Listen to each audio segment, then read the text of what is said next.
have post-inflammatory hyperpigmentation, dark marks that are left after a trauma to the skin, maybe acne, etc., if you have regular old hyperpigmentation, if you have melasma, if you have excess redness in your skin, or let's say you have acne or blackheads that you're trying to get rid of, there is an ingredient that exists that can do all of those things, super gentle to the skin, can be used long term, has a really great safety profile. You can get it over the counter and it is affordable. We're going to talk about that ingredient today. I have recently incorporated it into my own skincare routine, and I will recommend just a couple super affordable products that I think are worth checking out if any of those things are bothersome to you. Now, the ingredient that we're talking about today is azelaic acid. I know that it's not a brand new ingredient, but I definitely think it's worth a video because it's one of those ingredients that has so many upsides and so few downsides that everybody should know about it. Number one is that azelaic acid is a tyrosinase inhibitor. That means that it is going to help to block that enzyme that is integral in the production of melanin. So if you can do that, you can effectively help to treat unwanted pigment. That also is going to help with post-inflammatory hyperpigmentation. So if you are somebody who gets dark marks after acne or a trauma, a cut, something like that, azelaic acid can actually help so that you don't end up with the dark mark, or so that the dark mark goes away faster. Okay, so helps with pigment there. Can also help with melasma because it's anti-inflammatory and because it is that tyrosinase inhibitor. So it's good for melasma, it's good for hyperpigmentation, and it's good for post-inflammatory hyperpigmentation. Now, azelaic acid is also good for number two, redness. So it is going to help to calm redness. And when I was down the rabbit hole of, looking for the different products that I wanted to test out on my own skin, etc., over and over and over again, I came across reviews that talked about their redness being diminished in only 2 weeks on an over-the-counter azelaic acid. I think that that is pretty impressive, and it's those kind of instant gratification sort of results that I think a lot of us are looking for in our skincare.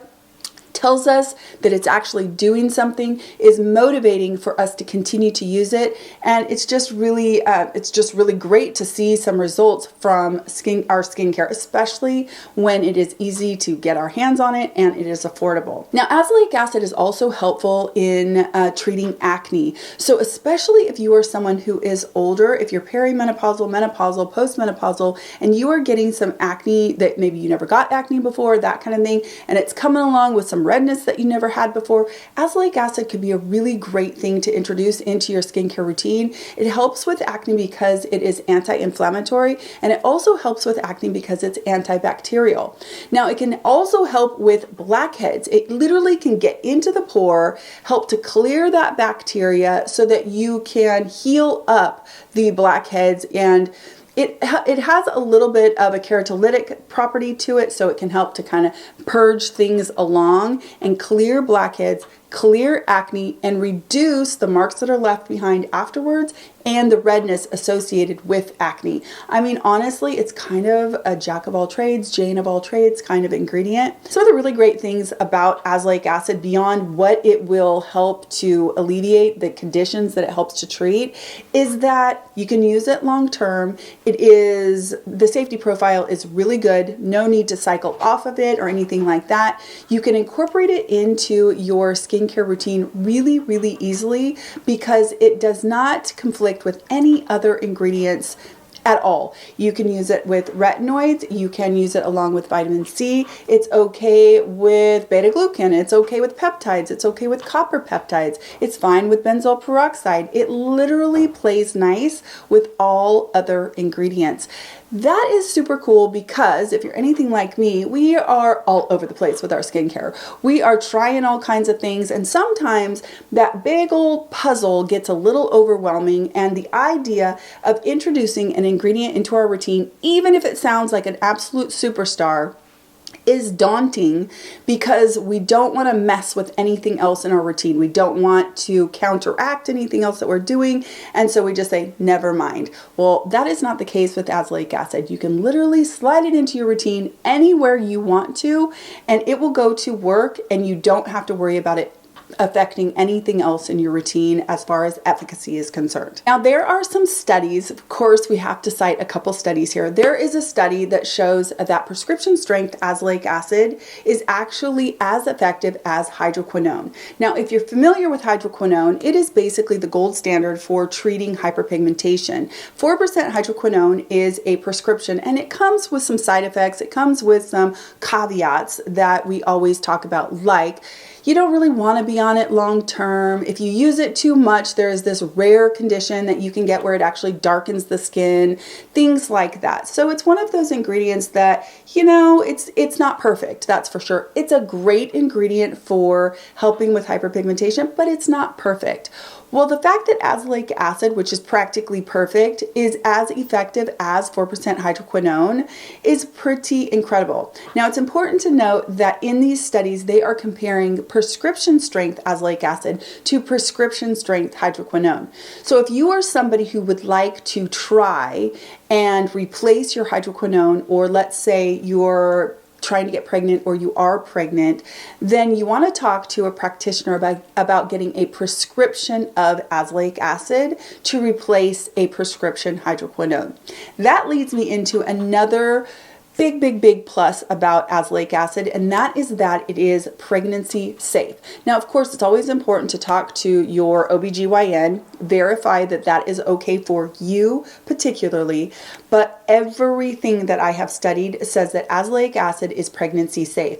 Now, that is huge in my world because I get asked all the time, what can I use for pregnancy? Can you do a video about pregnancy? Let me know the ingredients that are okay for pregnancy. I know that it is huge, and the reason for that is, number one, lots of things are not okay during pregnancy. Number two, there's so much liability around pregnancy that nobody wants to recommend things that are even remotely iffy during pregnancy or that aren't studied during pregnancy, etc. So most things end up being not okay during pregnancy. Well, azelaic acid is okay during pregnancy, and during pregnancy we often find ourselves with melasma, or we find ourselves with hyperpigmentation, unwanted pigment. We find ourselves with breakouts that maybe we never had before. We can get more congested, and to top all that off, you can't use anything that you normally can to alleviate any of those conditions. Well, azelaic acid is an option, and it is pregnancy safe. You can use it long term, and I would say it's one of the best things that we have at our disposal to use while we are pregnant. So definitely talk to your OBGYN and verify that. But I think that that is pretty exciting news for those of you out there who are either trying to get pregnant, planning on pregnancy, are pregnant, any of that, this is an option for you. Okay, so the azelaic acid products that I have purchased that I am incorporating into my routine are, I have 3. I bought 2 of them from Naturium, and they're each a little bit different, so I wanted to test each of them. And then I also did pick up the Paula's Choice. This is the azelaic acid booster. All 3 of these are 10% azelaic acid. Now, to reiterate, a prescription strength azelaic acid is 15 or 20% here in the States. And you certainly can ask a provider for that. But all of the kind of usage conditions, I think, apply to both over-the-counter azelaic acid as well as prescription. And that is, you should really start slow and acclimate yourself to the ingredient so that you don't end up drying out your skin, you don't end up red, you don't end up, stinging, etc. Because all of those things can happen if you use the product too often. Okay, so the way that I am incorporating them into my skincare routine is in the morning, just in the morning. I don't use it morning and night yet, and it is one of the 2 from Naturium. Now, this one from Naturium is like a serum, and I love it. It soaks right into the skin. I do not find that it pills. I do not find that it dries out my skin. It plays well with all the rest of my morning skincare. Now, this one is the other one that I use. I just kind of go back and forth, just really depends on the day. I'm testing them both out. It is also 10% azelaic acid, but this one is called an emulsion. Now, this one comes with a pump, and it's like a super duper lightweight lotion. Now, you'll see here how fast it just disappears into hopefully you'll be able to tell that that is a super lightweight, almost like a serum lotion. And this one I find dries down and almost mattifies my skin. So if I'm wearing like a really glowy, you know, moisturizer and a glowy SPF, I really like this one first because it kind of balances that out. Now, azelaic acid doesn't really affect sebum production, but it seems that a lot of people will talk about it balancing their oil production. So I would say that if you have an excess oil production, it may help you just based off of anecdotal evidence, not really anything I could find in studies or anything like that. I do know that this leaves kind of a soft matte finish on my bare skin before I go on with the rest of my skincare. So those are the two that I am using in the AM right now. I'm going every single morning, but I'm not using it night. Eventually, you can use azelaic acid morning and night, but I know that if you do that too much in the beginning, you can dry out your skin. So you really want to go in a little bit more slowly than that. I did also pick up the Paula's Choice 10% azelaic acid booster. This one was highly recommended in my Facebook group. This one's been recommended many places. I see it all over the place. This one for me is going to be the one that I use when I decide to move to morning and night azelaic acid.